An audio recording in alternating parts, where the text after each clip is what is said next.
Happy Friday. My name is Naomi Stockman from my local hypnosis and anxiety-free life. Thanks for watching. If you're watching a replay, you can just give me a hashtag replay or comment in the, if you're watching on YouTube, that's beautiful too. Welcome, welcome, welcome.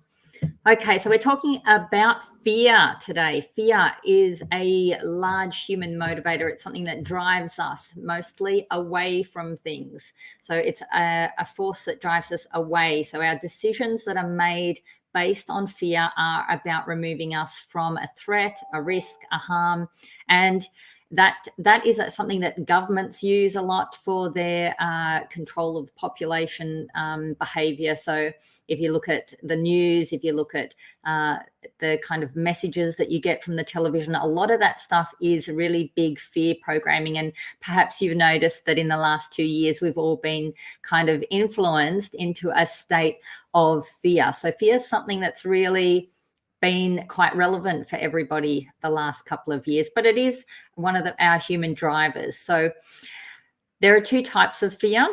There is real fear. So if I am really being, a life or death situation right in this moment, then it is really important that fear comes up in me in order to get me out of it. So the purpose of fear is to get us away from a risk, away from a threat, away from danger. And part of that is a physiological response. So being able to have those neurotransmitters and hormones released in order to give us that analgesic, that, where you're not thinking with your conscious mind, you're just taking like action, important, fast action, faster than our conscious mind could process in that moment. So the other type of fear is imagined. And I'll give you an example of an imagined fear. So last night, I can't remember what time it was. I went to bed pretty late. And I went to the bathroom and I sat down on the toilet.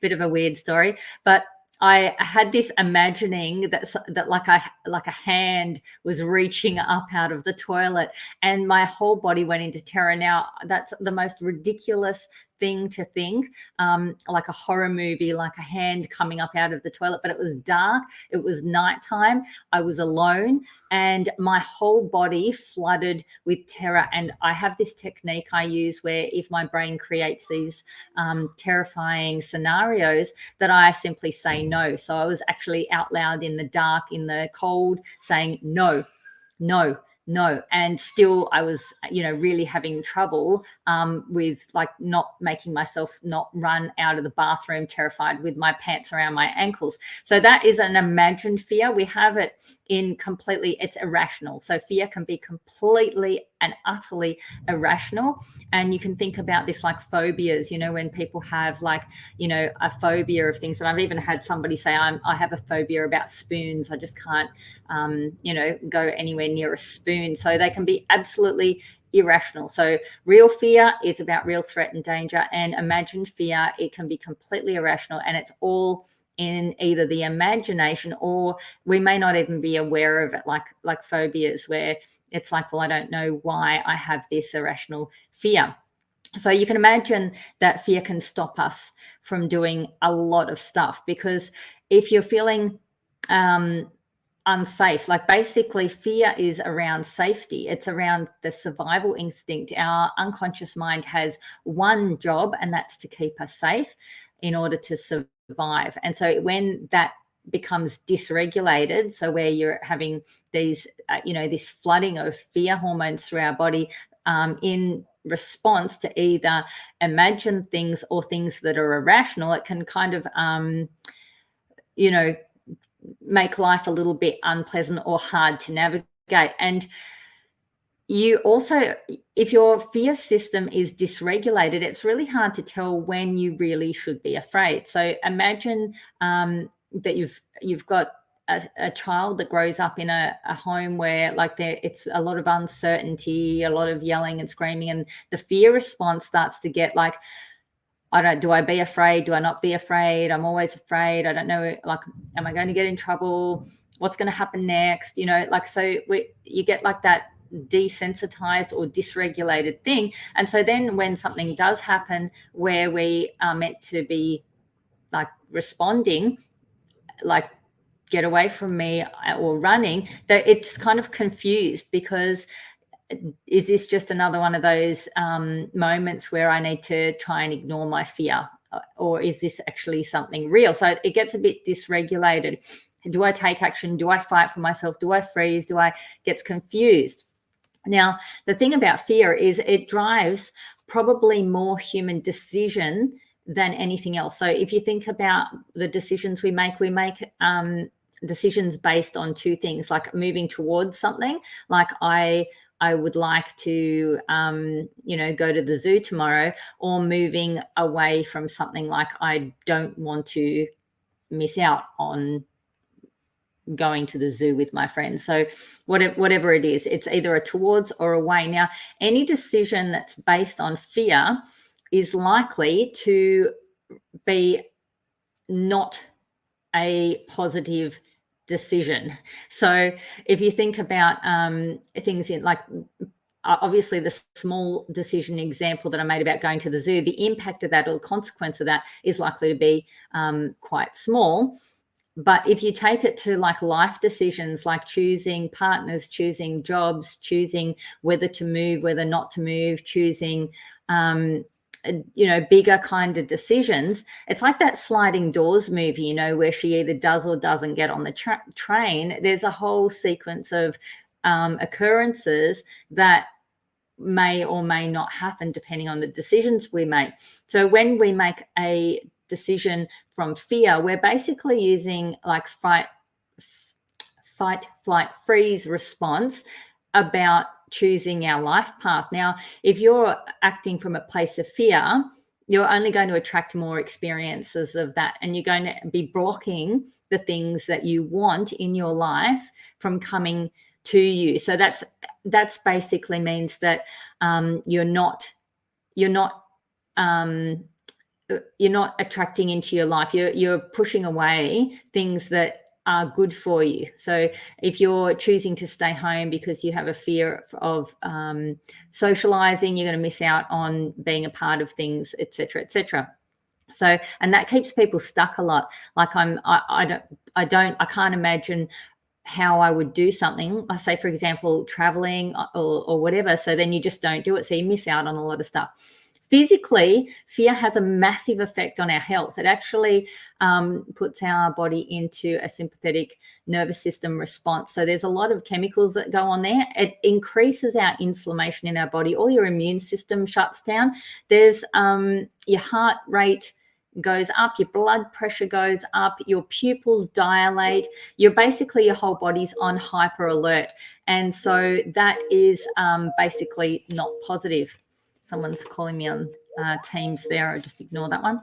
So I wanted to talk about how fear gets into our system, because it's not all, like I said, some of it's quite irrational. So generational fear. So if you have in your family a culture, or there's a fear culture, you have like families where, number one, the actual culture in the family might be towards risk aversion, like it's all sort of fear generated. And I've seen this, where it's kind of that doom and gloom, and don't do that or this will happen, don't do this or that'll happen, you have to do this this way because that avoids that risk. And it's all kind of like, oh, if you leave the door open, the robbers are going to come in and get you. If you don't eat your crust, you're not going to have this.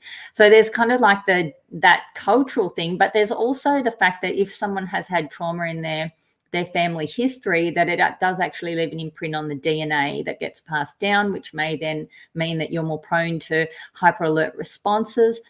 But something really interesting is that they've measured the magnetic field that goes around the heart. So our heart is our emotional center, and the magnetic field from the heart is actually 100 times more powerful, strong than the magnetic field from the brain. And they do the ECG tests and whatever. So the heart magnetic field actually radiates out a meter from the body.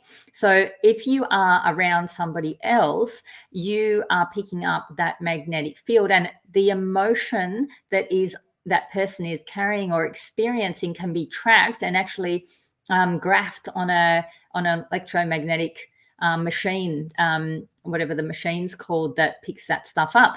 And so if they've done tests where they've like looked at, say, anger versus appreciation, and the frequencies are intensely different. So if you have a child who is raised with a mother who has a programming of fear, then that child is picking up on that mother's nonverbal cues, her electromagnetic field.